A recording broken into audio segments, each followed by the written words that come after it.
इसी पाप का प्रायश्चित करने आए हैं हम। इसी भूल की क्षमा तो चाहते हैं हम आपसे। हमने आपको क्रोधित किया, आपको हराने के लिए आपका अपमान किया। आज यदि आपने हमें क्षमा नहीं किया तो माता भी हमें कभी क्षमा नहीं करेंगी। एक मुख सूरज एक मुख चंदा, दिए सिया के सुख आनंदा। एक एक आत यमज युगला, जानकी सुत रूप नव कुश बोला। जानकी सुत रूप नव कुश बोला। सत्य तो ये है कि संसार में लक्ष्मण जी जैसा आज्ञाकारी भाई आज तक ना समर्पित देवर ना कोई हुआ और ना होगा, जिन्होंने माता सीता की रक्षा में, श्री राम की सेवा में 14 वर्ष पलक भी नहीं झपकी। क्षमा कीजिए हमें।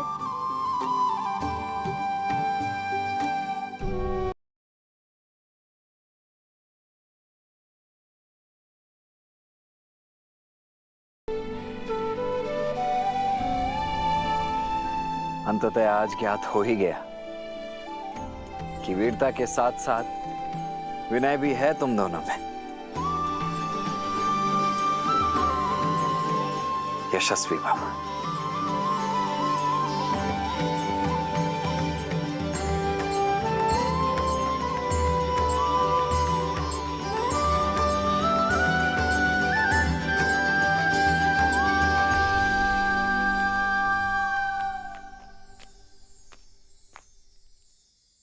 हम पूरे रघुकुल से क्षमा चाहते हैं।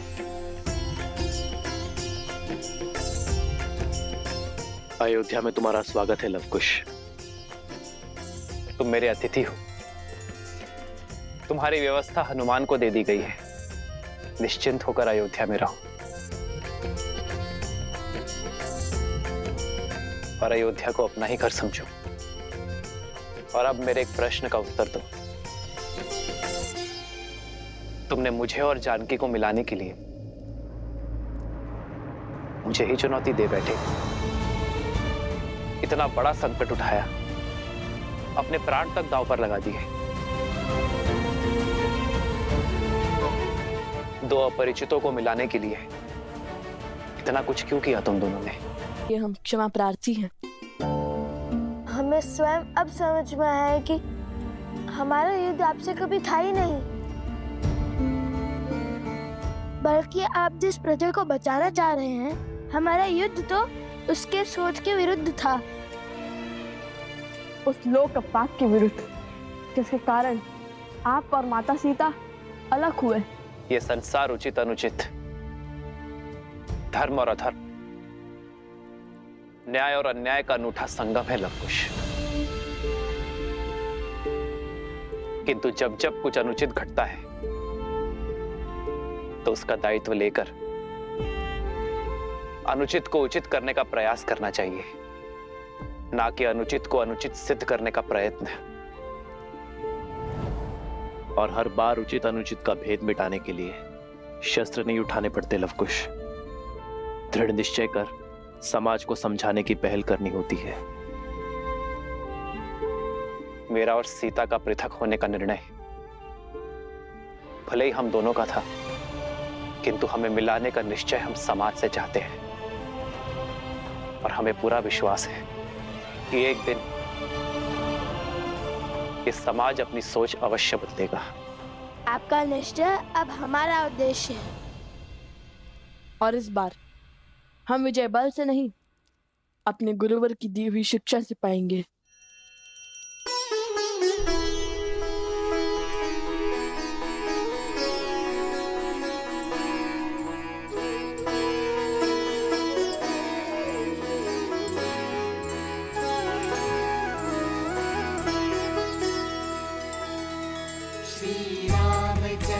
कृपालु भज मन हरय भव भय दारुणम्। नव कंज लोचन कंज मुख कर कंज पद कंजारुणम्। भगवान की अवतार का केवल नहीं गुणगान है।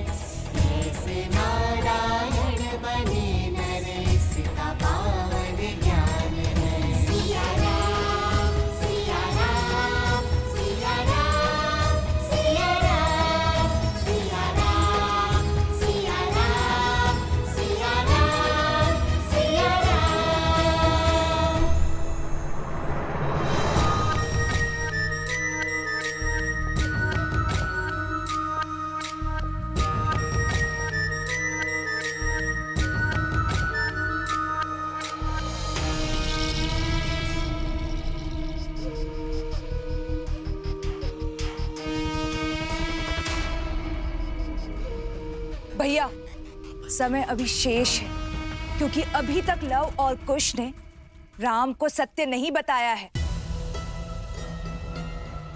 और अयोध्या वासियों को भी नहीं पता कि वो दोनों राम और सीता के पुत्र हैं। भैया, वर्षों पहले जो लोकपवाद का खेल आपने खेला था, उसे संपूर्ण करने का समय आ गया है भैया।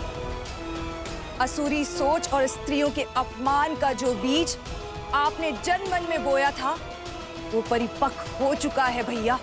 उसे काटने का समय आ चुका है।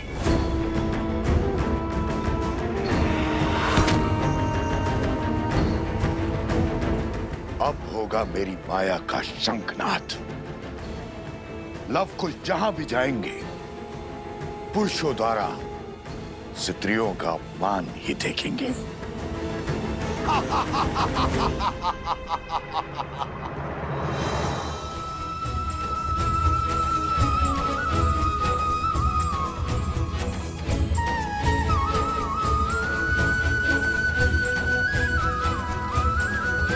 आदर्श और मर्यादा की है ये कथा महापावनम। काटिमत श्री से मिला दे श्रीमद् रामायणम। श्रीमद् रामायणम। श्रीमद् रामायणम। सिया राम, सिया राम, सिया राम, सिया राम, सिया राम, सिया राम, सिया राम, सिया राम। कभी कोई कार्य अच्छे से नहीं हो सकता तुम स्त्रियों से। देख रही हो इसे, कितनी त्रुटियां हैं इसमें। ऐसी होती है कलाकृतियां, इसे कौन खरीदेगा? हेस तुम्हारे कला में है और दोष हमारे व्यापार में उसको देती हो।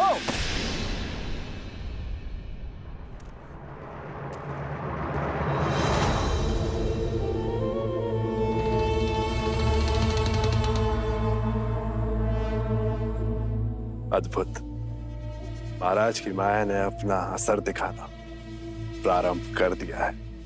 अरे अरे अरे, सबके सामने अपनी पत्नी का अपमान करते हुए लज्जा नहीं आती तुम्हें?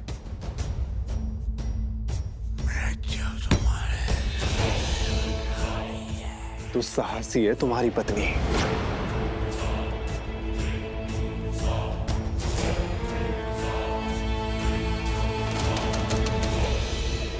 अन्य पुरुष से बात करते लज्जा नहीं आती तुम्हें? घर चलो, आज तुम्हें ज्ञात होगा कब किससे और कैसे बात करनी चाहिए। दुस्तासी!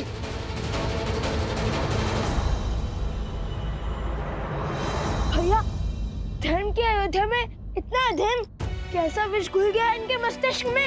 हमें क्रोध को नहीं, कला को अपना अस्त्र बनाना होगा कुश।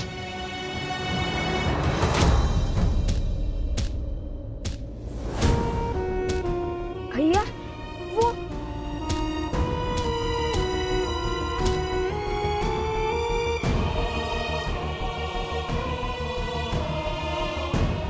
ये स्त्री कौन है जो इन स्त्रियों का कष्ट देखकर इतनी व्यथित हो रही है? चलो चलकर देखते हैं।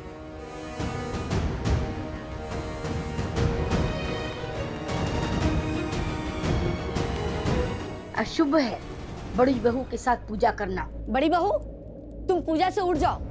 तुमने केवल बेटियां ही जन्मी हैं। छोटी बहू को केवल पूजा करने दो। वो शुभता की प्रतीक है। उसने श्री राम लक्ष्मण जैसे पुत्र को जन्म दिया है।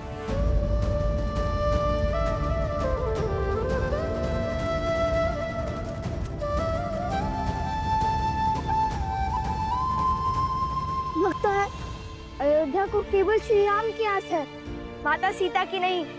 पुत्र में राम कहाँ से देखेंगे जब तक पुत्री में सीता नहीं देखेंगे।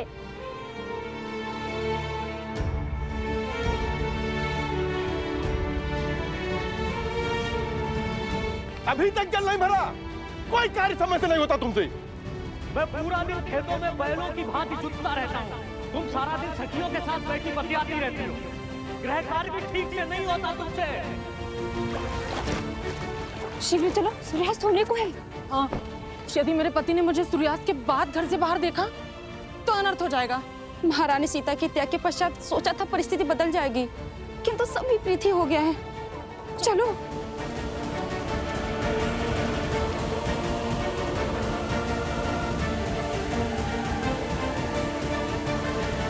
आप हमारा पीछा क्यों कर रहे हैं? कुछ पूछना था आपसे। आप रो क्यों रही थी? उन स्त्रियों की व्यथा देखकर आप इतनी व्यथित क्यों हो रही थी? क्या वे आपके संबंधी हैं? आपकी आंखों में अश्रु और मन में कष्ट था। सिर भी पीट रही थी आप अपना। यदि आप उनका दुख समझती हैं तो उसे कम करने का प्रयास क्यों नहीं किया?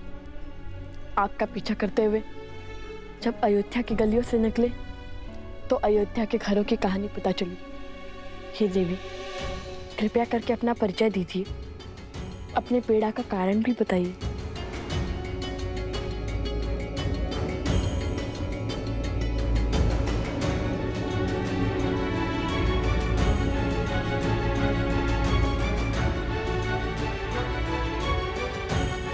मैं हुआ भागन हूँ जो प्रभु राम के समक्ष न्याय की गुहार लेके गई थी। भयानक आंधी और वर्षा हो रही थी, इसी कारण मैं अंधकार के पूर्व घर न लौट सकी। सिर्फ इसीलिए मेरे पति ने मेरा बहिष्कार कर दिया। चयन आपको करना है महाराज, या तो आप न्याय कीजिए या तो फिर मुझे आत्महत्या करने की अनुमति दीजिए महाराज। अयोध्या के महाराज ने मुझे न्याय तो दिया, किंतु उस न्याय का दंड भोगना पड़ा अयोध्या की महारानी देवी सीता को।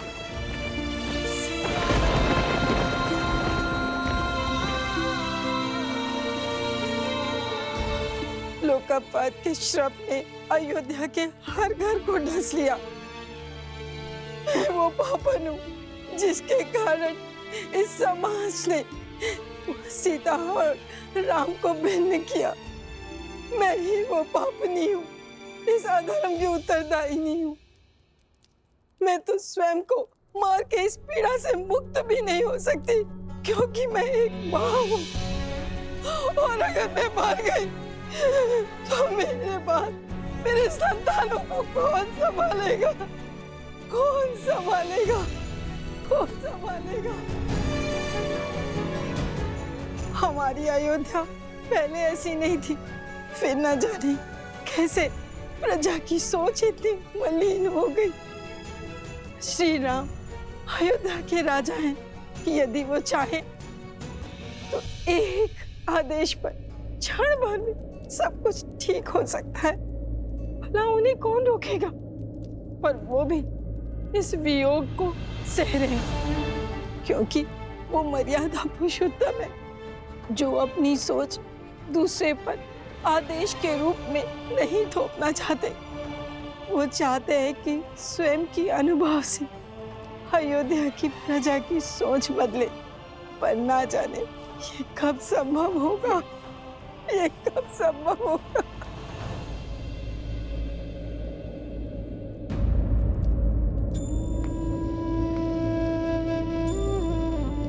माते, नहीं, मुझे इतना आदर मत दीजिए। मैं केवल एक वस्ताखोर ऋषि कुमार हूँ। केवल मुख से माता ही नहीं कहा है, अपितु आपको मन से भी माता ही माना है हमने। और हम अपनी माता का रोते हुए नहीं देख सकते।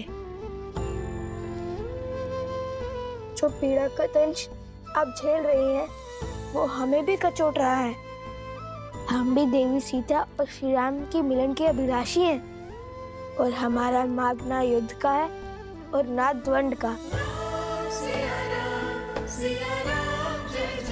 न्याय के लिए अन्याय को मिटाना होगा। अयोध्या वासियों को स्त्री के सम्मान का महत्व समझाना होगा। उनके मन को पुनः पवित्र करना होगा। आप यहीं रुकिए, हम अभी आते हैं। कहीं जाइएगा नहीं।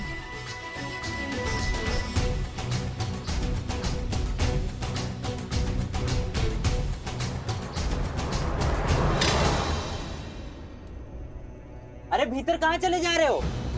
श्री राम से मिलने। और हम तुम्हें जाने देंगे?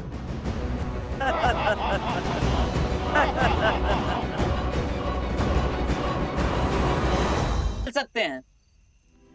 जाकर कहिए ना उनसे कि हम अति आवश्यक विषय में मिलना चाहते हैं उनसे। देखिए, आप हमारी बात को समझिए, हमारा जाना बहुत ही महत्वपूर्ण है। अरे जाओ यहाँ से। अरे मैंने कहा ना, जाओ यहाँ से। कृपया करके हमें जाने दो ना।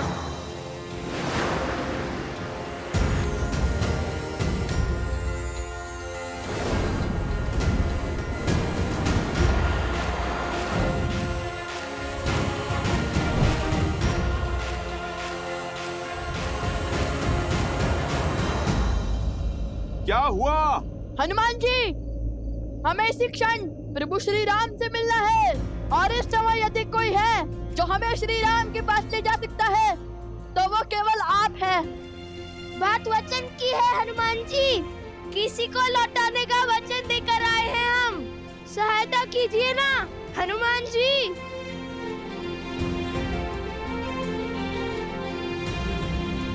वचन में बंधे हैं तो सहायता करनी ही होगी।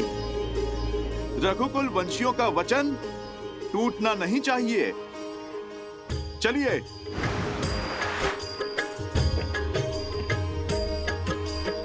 जय श्री राम।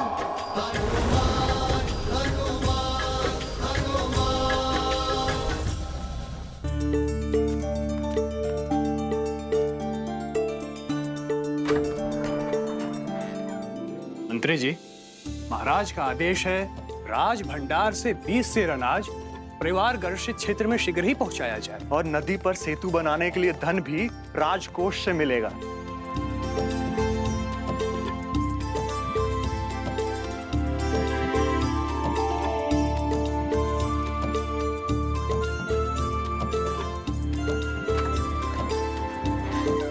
अद्भुत। इतने बड़े कौशल राज के महाराजा होने के बाद भी सूर्यास्त के पश्चात वे कार्य कर रहे हैं। पिता किसके हैं?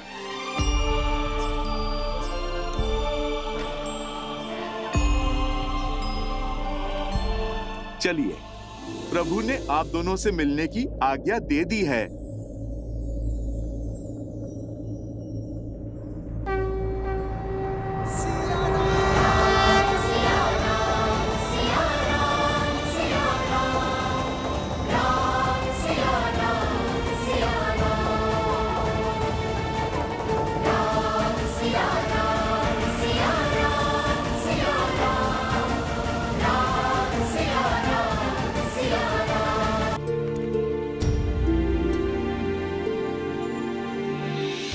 जन्म जन्म का है ये संगम, राम रतन सीता वैभव धन।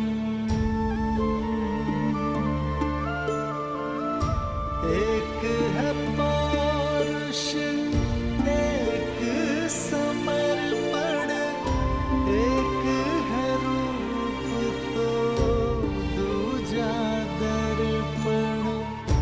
कहने को तो महलों के राजा, कौशल के महाराज, किंतु जीवन माता सा सरल जीते हैं।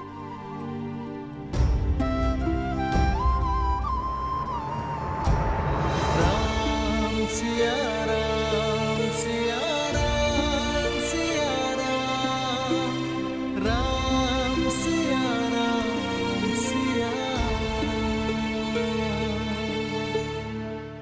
सिया राम,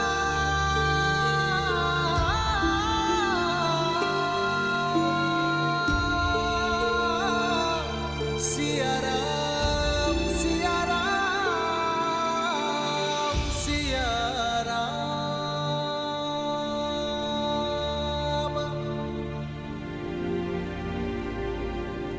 मुझे देखकर पीड़ा होती है या भय? जब भी तुम्हारे समक्ष आता हूं, तुम्हारे नेत्रों से कल कल अश्रु बहने लगते हैं।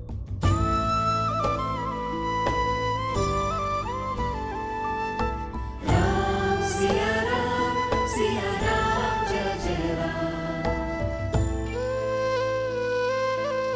कितनी तुच्छ सोच थी हमारी, कितने निम्न विचार थे हमारे, जो हमने सोचा कि आप महलों का सुख भोग रहे होंगे और माता सीता बन के दुख।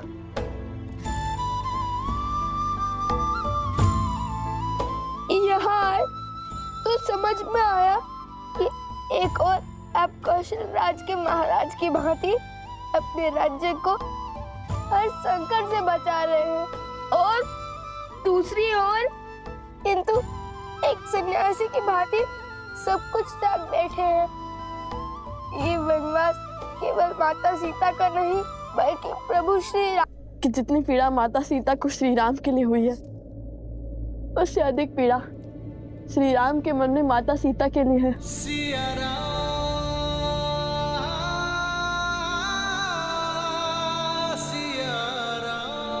तुम्हारे नेत्रों से झरते ये अश्रु तुम्हारी बातों से उठती ये विपदा, ऐसा प्रतीत होता है कि तुम्हारा दुख मेरे दुख से भी विशाल है।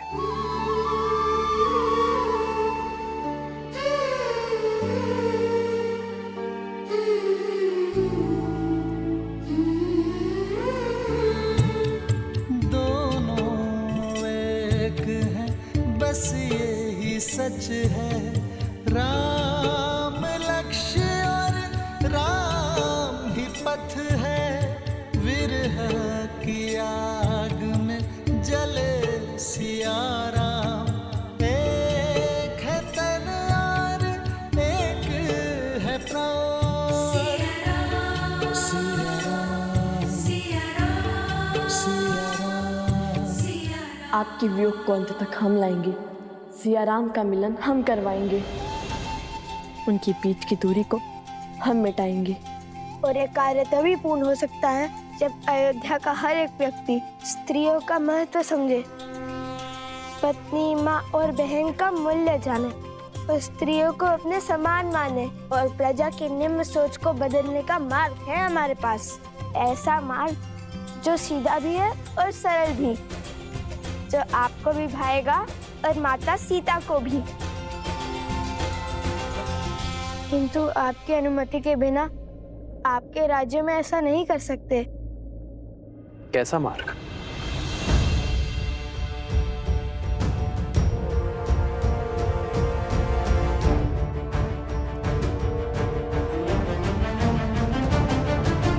और इसके लिए हमें केवल एक दिन का समय चाहिए। हम वचन देते हैं इस शुभ कार्य में कुछ अशुभ नहीं होगा। आपके पुत्र होने के नाते हमें एक अवसर दे दीजिए।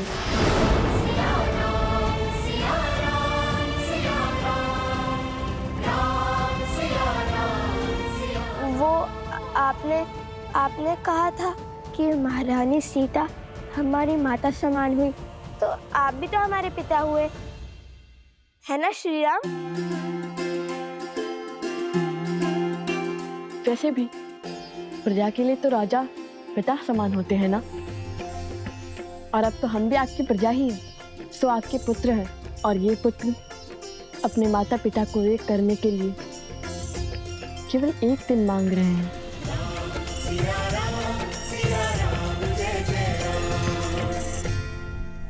मान जाइए ना प्रभु,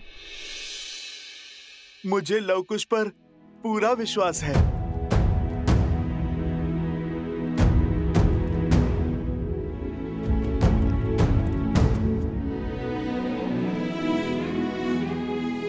प्रभु, उनका उत्तरदायित्व मैं लेता हूं,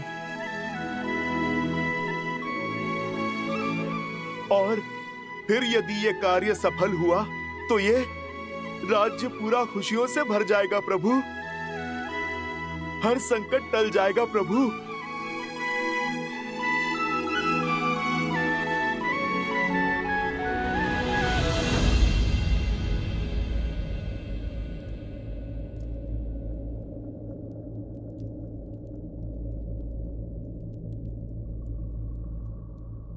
ठीक है हनुमान, उठो, किंतु एक बात स्मरण रखना, चाहे विचार हो या व्यवहार, कुछ भी थोपा नहीं जाना चाहिए। यदि अयोध्यावासी एक दिन में तुम्हारी बात मानेंगे तो तुम्हारे उपाय को और आगे बढ़ाएंगे, अन्यथा ये निर्णय भी पुनः नियति पर छोड़ देंगे। ज्येष्ठ पिताश्री,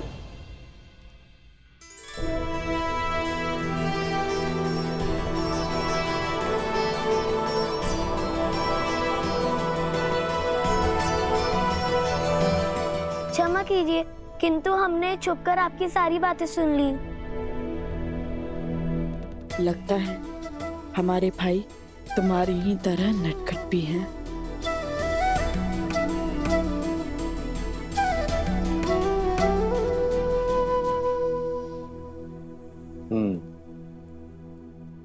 इतना दुस्साहस उचित नहीं है। ये राज नियमों के विरुद्ध है। तुम लोगों से भूल तो हो गई है, अब इसका दंड भी अवश्य मिलेगा। नहीं पितामह, हम ऐसा कभी नहीं करते, किंतु बात बड़ी माता से जुड़ी हुई थी तो हमसे रुका नहीं गया। और फिर लव भैया और कुश भैया के उपाय में तो हमारी रुचि थी ही। भैया? जो आपको पिता मान रहे हैं वो हमारे भैया ही हुए ना। मंगल भवन मंगल हारी, द्रवहु सुदशरथ अजर बिहारी।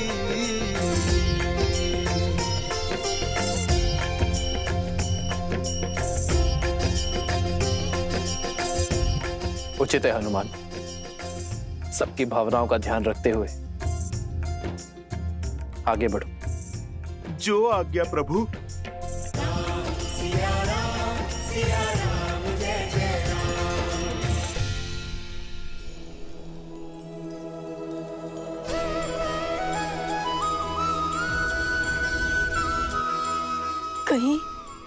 कहीं एक स्वप्न तो नहीं है?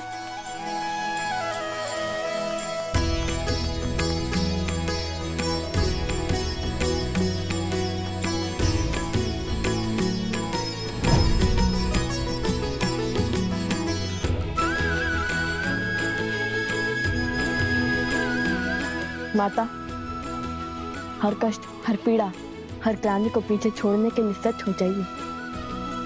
हम आ गए हैं, किंतु एक सहायता की विनती लेकर। कैसी सहायता?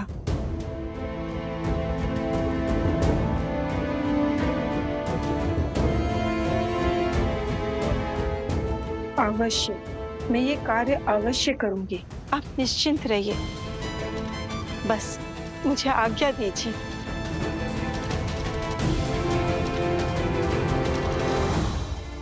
हमें भी कार्य दीजिए भैया।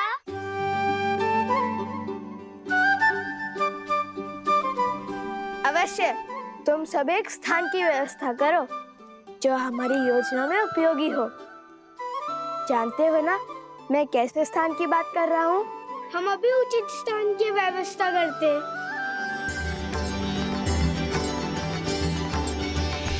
हर कोई इस योजना का अंग बन रहा है।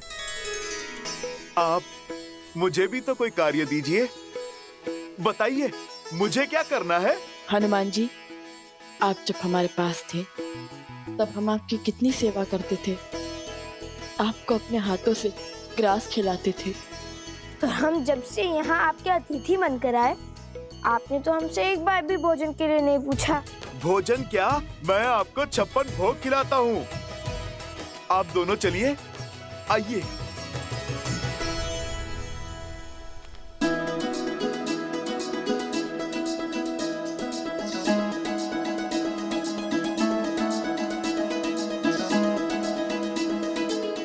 नहीं, बस। एक और लीजिए। नहीं, अब नहीं, और नहीं।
उचित रहेगा।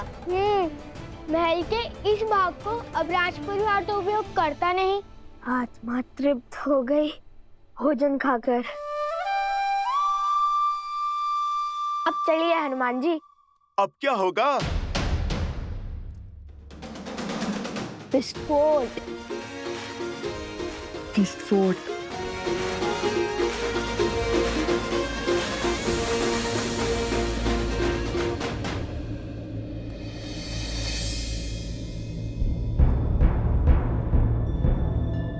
अरे अयोध्या की सारी स्त्रियां कहीं चली गई हैं, सबकी सब खो गई।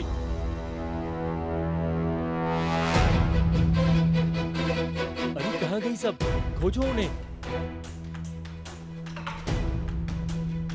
मेरी पत्नी को देखा क्या? नहीं देखा। अरे मिली कोई? नहीं मिली। मेरी पत्नी भी नहीं मिल रही है। चलो साथ में चलकर खोजते हैं। हाँ, चलो चलो। अरे तुम्हारी पत्नी मिली? नहीं, नहीं मिली। और तुम्हारी? नहीं। ऐसे कैसे लुप्त हो गई? माता और बहनों, हमारे आपसे केवल एक विनती है। चाहे आपका पुत्र, पति या पिता कोई भी विपदा में हो, ये मत भूलिएगा कि ये युद्ध केवल माता सीता के लिए नहीं है। ये आप सबके मान सम्मान का द्वंद है। यदि पुरुषों को लगता है कि संसार को चलाने का दायित्व और सृष्टि के निर्वहन का कर्तव्य वो निभा रहे हैं, तो ये उनकी बड़ी भूल है। क्योंकि बिना स्त्री के ना घर चलता है और ना ही समाज। स्वयं नारायण भी लक्ष्मी के बिना अधूरे हैं। जब तक अयोध्या में राम राज्य की स्थापना नहीं होगी, तब तक श्री राम और माता सीता का वियोग समाप्त नहीं होगा। और जब तक सिया राम एक नहीं होंगे, तब तक रामायण कभी संपूर्ण नहीं होगी। हाँ हाँ, हम आपके साथ हैं। आप जो कहेंगे हम वो करेंगे। हाँ हाँ, हम आपके साथ हैं। हाँ हाँ, हम आपके साथ हैं। चलिए हम सब मिलकर महादेव से इस कार्य के सफल होने की प्रार्थना करते हैं। हर हर महादेव! हर हर महादेव! हर हर महादेव! हर हर महादेव! हर हर महादेव! हर हर महादेव! पूरे नगर में एक भी स्त्री नहीं है। ये कैसा संयोग है? कैसी घटना है? सब और देख लिया, कहीं कोई चिन्ह नहीं। अरे तो क्या आकाश खा गया या पाताल निकल गया? अरे मेरे पुत्रों की माता क्या पवन के वेग में उड़ गई?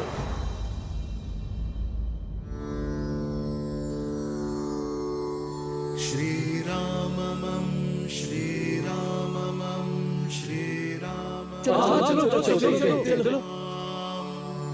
श्री राम राम रमेति रमे रामे मनोरमे सहस्रनाम तत्तुल्यं राम नाम वरानने। श्री राम राम रमेति रमे रामे मनोरमे सहस्रनाम तत्तुल्यं राम नाम वरानने। देखो हनुमान जी की अद्भुत लीला। उचित समय पर आए हैं हनुमान जी। अब यही हमारी समस्या श्री राम तक पहुंचाएंगे। चलो चलो चलो। हाँ, चलो चलो।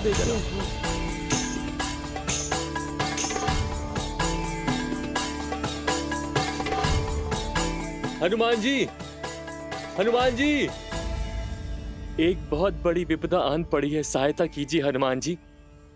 इसलिए आपका ध्यान तोड़ना पड़ा हमें।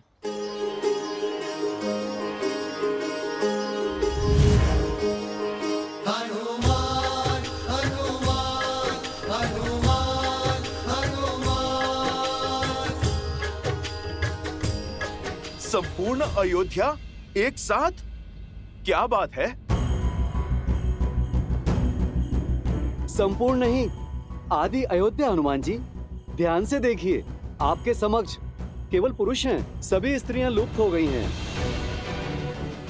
माताएं, बहनें, बहू, बेटियां कोई नहीं है। कहीं ये किसी आसुरी शक्तियों का किया धरा तो नहीं? ऐ श्री राम! असुर शक्तियां केवल वो नहीं होती जो आंखों से दिखाई दें। असुर शक्तियां तो मन और मस्तिष्क में होती हैं, जो सोचने और समझने की शक्ति का संहार कर देती हैं। इस असुर शक्ति से विजय तभी प्राप्त की जा सकती है जब मन से द्वेष को मिटाया जाए। और एक साथ इतनी सारी देवियों को प्रभु श्री राम की अयोध्या से उनके भक्त के होते हुए भला कौन ले जाएगा? ना कोई ध्वनि हुई और ना ही कोई हलचल हुई। मुझे तो लगता है कि ये स्त्रियां स्वयं चली गईं, अयोध्या छोड़कर अपनी इच्छा से। स्वयं गई है? स्वयं चली गई? समझ में नहीं आता, न तो इतनी शक्ति है और न इतना साहस, तो फिर कैसे चली गई? जो स्त्री मेरी बिना आज्ञा के चौखट के बाहर एक पग तक नहीं रखती, जो स्त्री हमारे आदेश के बिना जल तक नहीं ग्रहण करती, वो घर संसार छोड़ गई। कैसे, क्यों? हाँ, उचित कहा, उचित कहा। पत्नियां तो पति का संसार होती हैं, पत्नियां तो परिवार की धुरी होती हैं, सेविका नहीं। वो भी तो मनुष्य हैं, उनकी भी अपनी इच्छा होगी। हो सकता है कि उन्हें आपकी कोई बातें बुरी लगी हो सकता है वो आपके व्यवहार से आहत हो गई हो। आहत हो गई? ऐसे कैसे आहत हो गई? उनके बिना हमारी कितनी हानि हो रही है। भोर से अभी तक ना भोजन बना, ना ही जल भरा हुआ है, खेतों का कार्य भी रुका पड़ा है। हाँ, और हनुमान जी, हमारे वस्त्रों की कारीगरी भी रुकी पड़ी है। प्रभु श्री राम का ये सेवक उनकी अयोध्या की सहायता अवश्य करेगा। आप लोग एक काम कीजिए, कुछ लोग दाएं जाएं और कुछ लोग बाएं जाएं, और मैं सामने की ओर देख लेता हूं। जैसे आपकी आज्ञा। चलिए।